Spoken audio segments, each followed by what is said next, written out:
قيادي إخواني في السودان يطالب باستخدام القوة المميتة في القتال. نعم، السلاح الكيماوي المحظور دوكا. حاج ماجد سوار لم يكتفي بالتحريض فقط بل عائقة الوالدين دي أولا مشخصناها مع الجيش، ثانيا إنه هي ما بتفهم مشخصناها مع الجيش إلا الجيش يعني تقطش الجيم ذاته لما ما تخلي لها فرق، وعندها يعني غباء عجيب. القوة المميتة قال لك إنه قاصد بها الكيماوي في زول يا أخي ده برنامج عسكري أنت ما فاهمها ولا أي حاجة. شنو كان الجيش يا أخي عرفنا راجلك ده يا أخي خدتله في الحكومة بتاعت الفيسبوك دي، أنت زعلانة يعني يا أخي والله انقلع منها. طيب نشوف كلام الفريق ياسر العطا. القوة المميتة قاصدين بيها شنو؟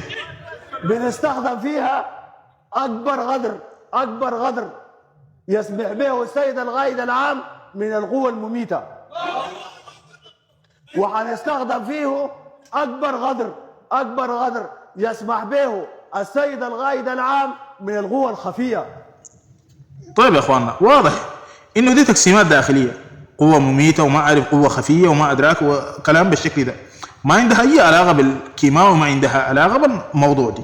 يعني يوم من الايام ما نقلت خبر انه يسر بال، بالرغم من انه اصلا زي ما قالوا كيف يجيء البغل يوما بحاجه تسره وفيه للحمار نصيبه.